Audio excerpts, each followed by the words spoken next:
Augusto Melo cai ou não da presidência do Corinthians? Vídeo de hoje do canal do Nicola traz um termômetro de como é que anda o Conselho Deliberativo em relação à votação para o impeachment do presidente que acontece na noite dessa segunda-feira. Preciso te contar também se as negociações fechadas entre Zenit e Botafogo podem atrapalhar o projeto do Palmeiras de contratar Claudinho do clube russo. Caleri respondeu sobre as ofertas que teve para deixar o São Paulo. Preciso falar também sobre o Botafogo e a busca por um técnico. Tem novidade importante no Atlético Mineiro, CEO anunciado ou prestes a ser anunciado. O Vasco insistindo na contratação de atacantes, Flamengo encaminhando uma venda, Gastão Ávila uma importante novidade sobre o zagueiro argentino que pertence ao Ajax e chega por empréstimo ao Fortaleza, além das últimas no mercado, bastidores, finanças e detalhes da proposta feita pelo Santos ao AEK por Niklas Eliasson. Fala aí pessoal, sou Jorge Nicola, bem-vindos a mais um vídeo do canal, sempre bom ter vocês por aqui, sem perder tempo, pedir para deixar like, se inscrever no canal e ativar as notificações. Primeira informação do giro de notícias, o Zenit anunciou oficialmente a contratação de Luiz Henrique e as vendas de Arthur e Wendel. O Zenit furou o Botafogo e anunciou antes do clube carioca. Importante lembrar que o Wendel chega apenas na metade do ano, as outras duas transferências já consolidadas por agora.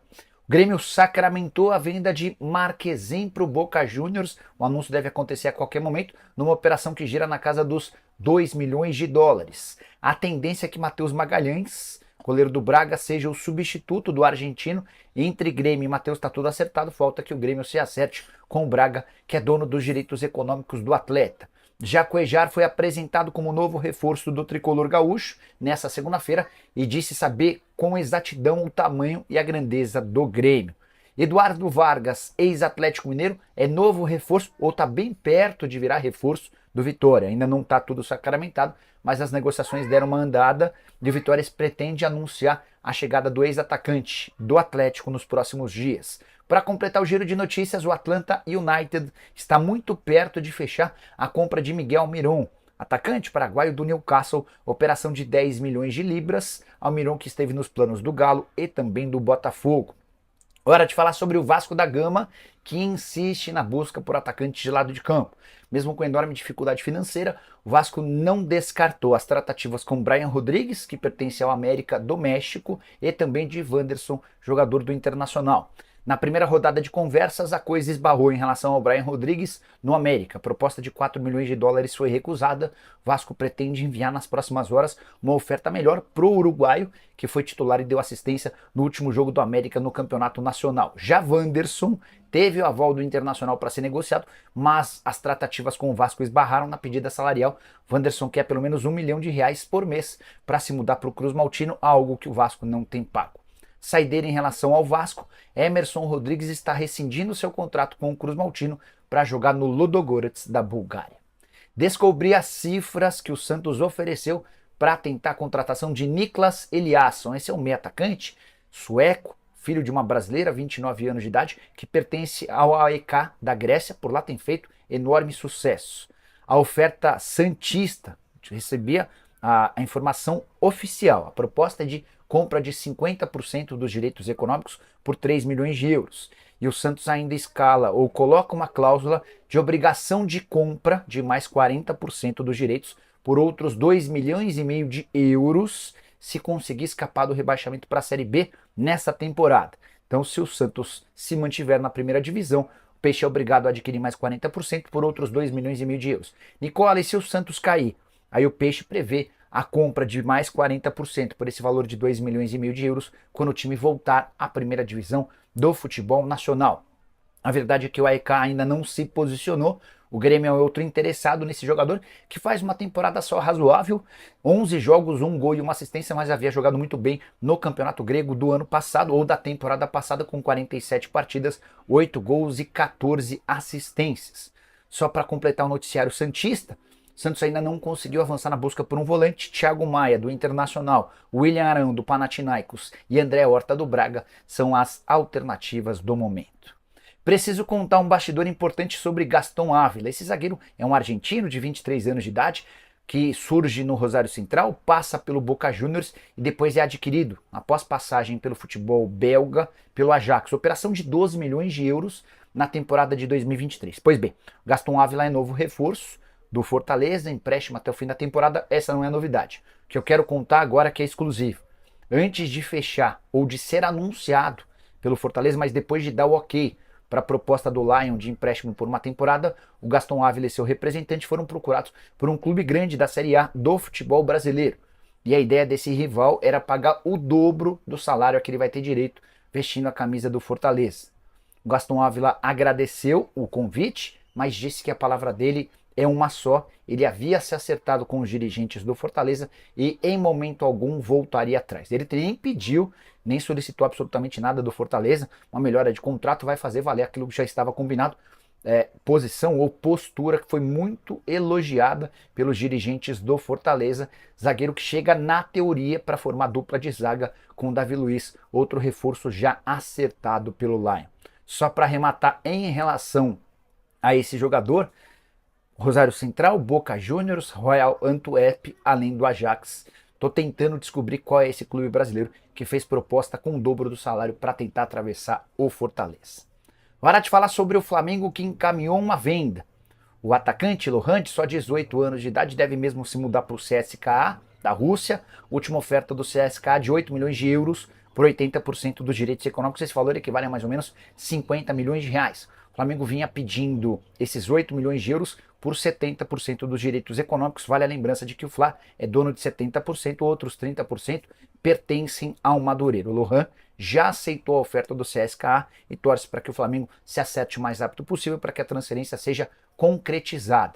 Jogador que não conseguiu despontar como se imaginava no time principal, tem participado das rodadas iniciais do Campeonato Carioca com destaque bastante moderado. Você, torcedor do Flamengo, faria essa negociação sim ou não? Já usa o espaço para comentário e registra a sua opinião, beleza? Hora de falar sobre o Clube Atlético Mineiro. O Galo tem um novo homem forte do departamento de futebol. A busca que havia começado em novembro do ano passado foi finalizada nas últimas horas com um acerto com Paulo Brax, que acaba de se desligar do Santos. Ele exercia a função de CEO do Santos desde o ano passado, pediu demissão, até porque o cargo dele já vinha sendo ocupado nos últimos dias pelo Pedro Martins, e o Paulo Brax vai ser anunciado a qualquer momento como o novo homem forte do futebol atleticano. Só para lembrar, o Atlético no ano passado havia identificado uma dificuldade grande do Vitor em uma série de assuntos e procurava uma figura para trabalhar ao lado dele, mas acima do Vitor, o ex-goleiro atleticano. O primeiro nome foi o Rodrigo Caetano, que preferiu continuar na CBF. Depois existiram consultas e propostas para o Marcelo Paz, do Fortaleza, para o Cadu Santoro, do Grupo City e do Bahia, além do João Paulo Sampaio, que trabalha na base do Palmeiras. Todos recusaram as ofertas atleticanas até que surgiu o acordo com o Paulo Brax, alguém cujo currículo não é bom. Não estou aqui para mentir nem para enganar ninguém. Passagens ruins por Vasco, Internacional e também Santos. O grande destaque dele foi no América, onde Paulo Brax tinha um papel super pequeno. O grande responsável pela operação na oportunidade era o Marco Salum, que está se afastando um pouquinho mais do futebol no Coelho por esse momento. Hora de falar sobre a busca do Botafogo por um técnico, e ela continua bastante emperrada. Paulo Fonseca, ex-treinador do Milan, agradeceu o convite, elogiou o projeto do Botafogo, mas afirmou que problemas familiares o impedem de vir trabalhar no Brasil. Depois, houve uma sugestão de um intermediário em relação a Martin Anselmi. Esse é um argentino de 39 anos de idade, já trabalhou por aqui, foi até auxiliar no Internacional. Fez bom trabalho na América do Sul e hoje dirige o Cruz Azul. Não causou grande empolgação. Nesse momento, aquele que parece mais perto de virar o substituto do Arthur Jorge é Vasco Matos. Técnico jovem português que trabalha no Santa Clara. Houve na semana passada uma primeira entrevista, ele deixou excelente impressão. O time dele também joga muito bem no Campeonato Português. Diante desse cenário, as tratativas avançaram e o Botafogo precisa pagar uma multa de 2 milhões de euros ao Santa Clara para efetuar o pagamento da multa rescisória e confirmar a contratação do atleta, do técnico.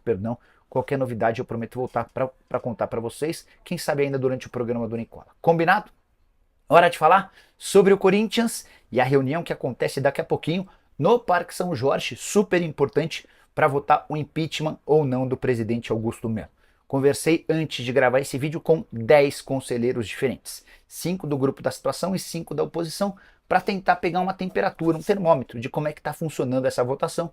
301 conselheiros estão aptos para votar. A tendência é que a gente tenha nem metade disso, e basta que exista metade mais um dos votos pelo sim para que o Augusto Melo seja afastado de forma temporária até que se convoque uma Assembleia Geral dos Sócios, num período de mais ou menos 60 dias, e durante todo esse período o primeiro vice-presidente é quem assume o lugar do Augusto Melo. A tendência, nesse momento, é de que o Augusto sofra um impeachment. Dos 10 conselheiros com quem conversei, 5 da situação e 5 da oposição, 7 afirmaram que deve haver o impeachment. Desses 3 que se mostraram contrários, um deles acha que pode haver o impeachment, mesmo votando a favor da permanência do Augusto Melo, por entender que não há subsídios legais, que não há informações contundentes que provem a prática da gestão temerária. Só para vocês entenderem como é que vai funcionar a reunião, ela tem na teoria seu início às 7 da noite, o Romeu Tuma convoca os conselheiros e abre a discussão apresentando todas as provas contra o presidente Augusto Melo. Depois ele tem o direito a falar, a se defender e a explicar, apresentar suas justificativas. Na sequência, ocorre a votação. Quem sabe durante o programa do Nicola a gente já não traga a informação definitiva sobre o futuro do presidente corintiano. Augusto Melo havia garantido que estava tranquilo depois da vitória contra o Velo Clube, que não entraria na ação, com uma ação na justiça para tentar melar essa reunião, como fez na reunião de dezembro. O policiamento já começou a chegar no final da tarde lá no Parque São Jorge. A expectativa é de uma mobilização bem menor da torcida para essa noite do que na primeira vez. A impressão e a percepção que se tem é de que até o torcedor organizado que esteve muito perto do Augusto acabou abandonando o presidente. Você é a favor ou contra? Já usa o espaço para comentário e deixa registrada a sua opinião, beleza? Bora falar agora sobre o Palmeiras e Claudinho. Contei para vocês com exclusividade durante o fim de semana que o Claudinho aceitou a proposta do Palmeiras, mesmo com oferta mais vantajosa para jogar no Catar.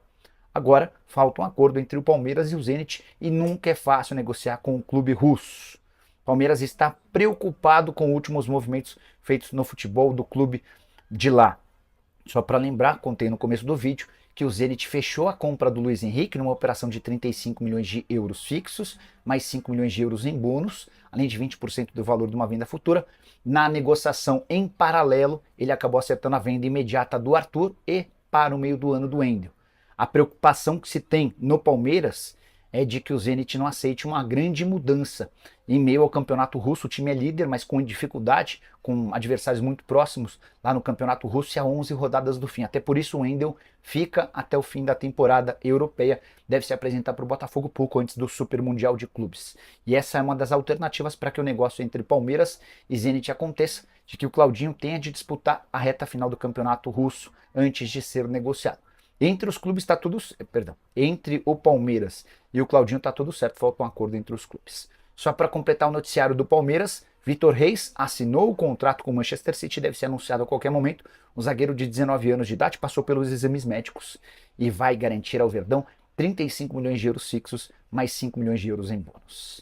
Bora fechar o vídeo para falar sobre o São Paulo, mais especificamente sobre Caleri, que admitiu lá nos Estados Unidos, onde o tricolor faz pré-temporada, que foi alvo de propostas e sondagens da América do Sul e também de países do exterior, não sei se da Europa, se da Ásia, mas enfim, além das sondagens de Boca e River Plate, ele admite que foi procurado por mais times. Declaração importante do Caleri, abre aspas, eu me vejo no São Paulo, ainda tenho vontade de ficar e acho que vai ser um grande ano para nós. Sou muito feliz aqui. Tudo o que vier e chegar e o que já chegou foi oferecido, eu recusei. Quero ficar aqui e ganhar a Libertadores da América, fecha aspas. Caleri que terminou a temporada em baixa, jogando menos do que se imaginava, mas que iniciou a temporada de 2025 demonstrando um pouco mais de refinamento físico, quem sabe consegue jogar em alto nível. A pergunta que eu quero deixar para você é, em que condição você venderia o Caleri, ou ele é inegociável? Já uso espaço para comentário, só não esquece de deixar like, de se inscrever no canal. Depois da partida do São Paulo, a gente faz a live aqui. Combinado? Tchau!